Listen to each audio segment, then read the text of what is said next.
because kanu din pituan.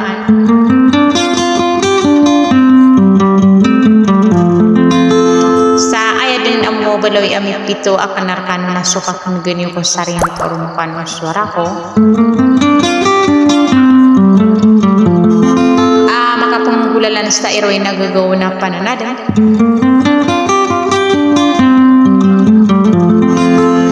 Mabalabal siyang kung iso di kang giginawa na magtubto niya na suka isa-isaw bang sa saingaranaw.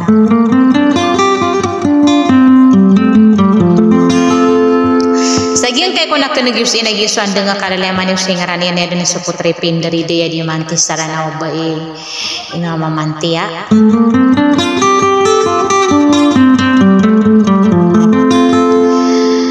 Sagian kay ko na ididaan na siya ka na di lang naguli ko kurmat sagian kay darudupa.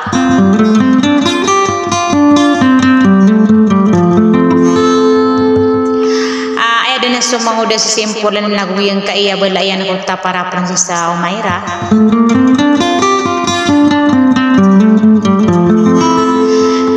Din abnaraw da busto request panto ni ran sarong boda din akana na margargam pumanibaniw ka mas ta kaya din namin tab na tutag marsuragaw.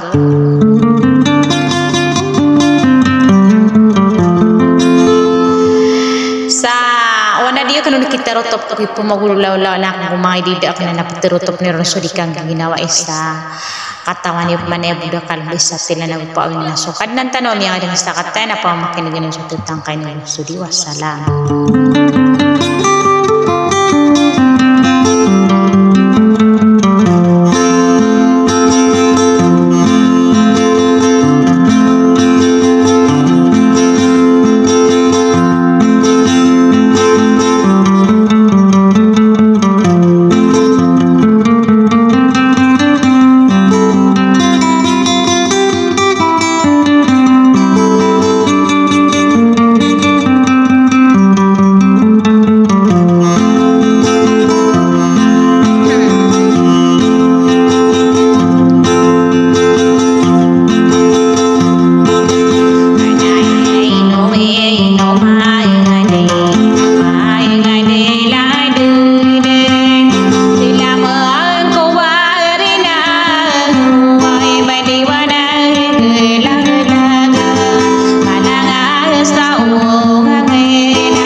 deri